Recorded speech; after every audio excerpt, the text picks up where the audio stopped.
देखिए, घर में वास्तु दोष के लिए बहुत सारे निदान दिए जाते हैं, है ना। चाइनीज अलग मेथड है, हमारा जो इंडियन आधिपत्य के सिद्धांत हैं बिल्कुल अलग हैं।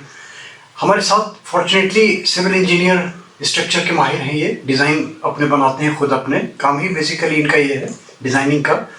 वास्तु शास्त्र के एक्सपर्ट हैं ये, लॉजिकल बात करते हैं, साइंटिफिक बात करते हैं, और सबसे बड़ी चीज़ वो चीज़ें देते हैं जो शास्त्रोक्त हैं, कहीं ना कहीं जिनकी ऑथेंटिसिटी है, फेक नहीं है चीज़ें। मैं भाई साहब संजय अग्रवाल जी नाम, ये मेरठ से बड़े प्रसिद्ध हम इंसान, अच्छे सहज बहुत मधुर इंसान हैं।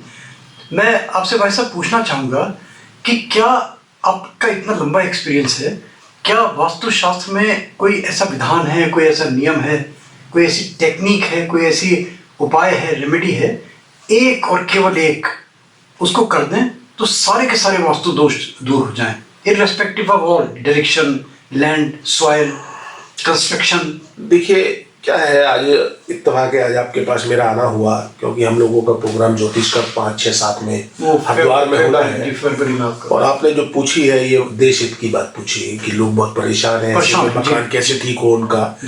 देखिए,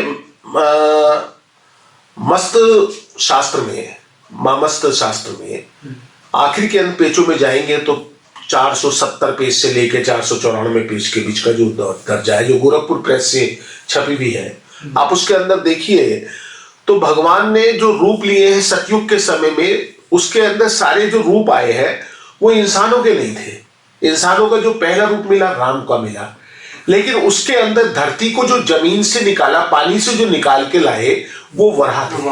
भगवान विष्णु का जो वराह अवतार हुआ और वो धरती को निकाल के लाए, यानी कि ऐसी धरती जब मीलों गहरे पानी में थी उसको स्थापित किया।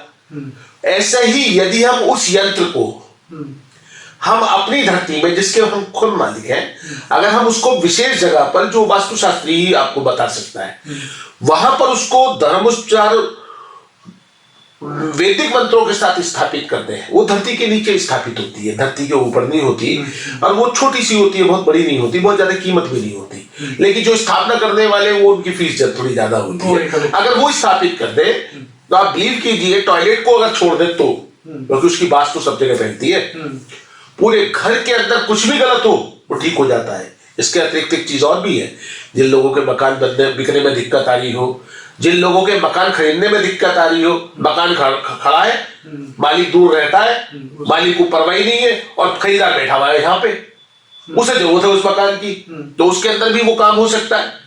कोई बेचने वाला है, उसका मकान नहीं बिक रहा, उसकी फैक्ट्री नहीं बिक रही, तो भी ये हो सकता है। तो उसको वराह यंत्र बोलते हैं, उसकी वराह को हमारी भाषा में शुक्र बोलते हैं। तो उसका यंत्र यदि वो स्थापित किया जाए, जो करीबन 1 उंगल का होता है, तो वो हमारे सारे दोष को निर्मल कर देता है, दोष समाप्त हो जाता है। ये एक उपाय बताया आपने।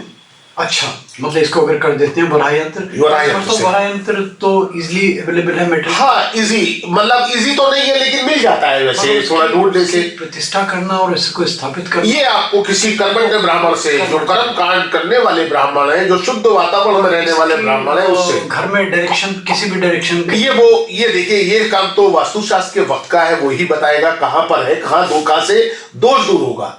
लेकिन मूल रूप से ये जो घर की मेन डौड़ी होती है अंदर वाली, अब तो 2 डौड़ी हो गई, पहले कभी 1 डौड़ी होती थी, पहले अब गेट होता है, फिर डौड़ी होती है। जो डौड़ी होती है उसके नीचे दबाया जाता है इसको। अच्छा, उस जगह पर मकान बिकने के लिए ये घर के केंद्र बिंदु में भी दबाया जाता है, वो अलग अलग, लेकिन हाँ वो अलग अलग है, उसके लिए हम लोगों को अलग अलग फीडबैक करेगा पर्सन टू पर्सन। लेकिन अगर कोई अपने आप को ज्यादा होशियार समझ के इस काम को कर लेगा तो इससे नुकसान भी हो सकता है। अच्छा, आप ईश्वर को अपने घर में नीचे दबा रहे हैं तो उसका नुकसान भी तो हो सकता है, आपकी भावनाएं भी तो हो सकती है। आप अपना पैर रख के जा रहे, कभी जा सकते हैं क्या?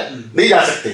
तो इसके लिए किसी सही वास्तुशास्त्री से और कर्मकांडी ब्राह्मण से सलाह लेके इस काम को करना चाहिए। इसमें एक डाउट ये होता है, मान लीजिए जैसे फ्लैट्स हैं जी, है ना, उसमें आपको पता है कि उसमें ग्राउंड में उसमें नहीं उसको आप फ्लैट की बात कर रहे हैं, फ्लैट का एक बहुत बड़ा विज्ञान है। फिर उसको फ्लैट का तो 40% वास्तु पहले से ही खराब होता है, ना उसमें धरती तत्व होता है, ना आकाश तत्व होता है, 60% के ऊपर माना। देखिए, क्योंकि तत्वों का समावेश तो होना चाहिए, और आजकल जो ट्रेंड है आप देख रहे हैं मल्टी स्टोरी बन रही है, मल्टीप्लेक्स। चंचल स्वभाव फ्लैटों से आया है साहब। सब माना मगर जो चीजें हैं हमें तो उसके अकॉर्डिंगली एडजस्ट करना। हाँ, उसमें भी हो सकता है, उसमें भी हो सकता है, कंप्रोमाइज करें तो उसका भी हो तो सकता फिर है। उसमें कैसे दबाया जाए? उसके लिए ये घर की चौखट, जिस दरवाजे से हम लोग अंदर घुसते हैं, जो उसका मेन पल्ला है, वहां पर इसको प्रवेश किया जाता है, वहां धरती के अंदर दबाया जा सकता है, क्योंकि इसका तो होता ही एक उंगल का है ये। चौखट बना दें उसको, मतलब उसकी जो मेन डोर है एंट्री, नहीं, अंदर गेट आउट करके, छेद करके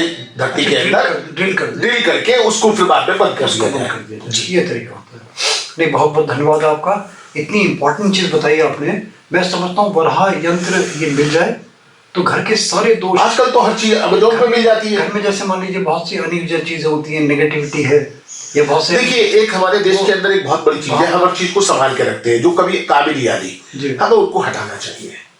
जो पुरानी चीजें हमारे घर में बिना बात की रखी है, वो नेगेटिव एनर्जी देती है। एक हमारे जो अपने बड़े ब्राह्मण जो है, इनके जूते हर जगह चले जाते हैं, लेटिन के जूते रसोई में, जो घर के जूते चप्पल है, और वो रसोई के चप्पल है, टॉयलेट में टॉयलेट की चप्पल है। बहुत सारे कारण हैं वास्तु के जो। नहीं, ये तो आत्म कारण है, इसमें वास्तु कहीं नहीं आया, ये तो आत्म कारण है कि हमारी टॉयलेट की चप्पल, जिसे हम शुद्ध समझते हैं, जूते को मने करते हैं, लेकिन टॉयलेट की चप्पल रसोई तक आ रही है, रसोई की चप्पल टॉयलेट तक आ रही है। ये तो डिफरेंट सब्जेक्ट हो गया जी। मगर ये बराह का आपने बहुत अच्छा बताया। ये आपने बताया मत्स्य पुराण में, मत्स्य पुराण में, बिल्कुल। बहुत बहुत धन्यवाद आपका। और आप लोग देखते रहिए गोपालाजी मोटिवेशनल वीडियोस, लाइक कीजिए, सब्सक्राइब कीजिए, फॉरवर्ड कीजिए, नोटिफिकेशन बेल छोटा सा आता है ना, इसमें जरूर क्लिक कर दें आप, आपको हमारे रेगुलर अपडेट्स मिलते रहेंगे। बहुत बहुत धन्यवाद आपका, बहुत अच्छी बात बताई आपने।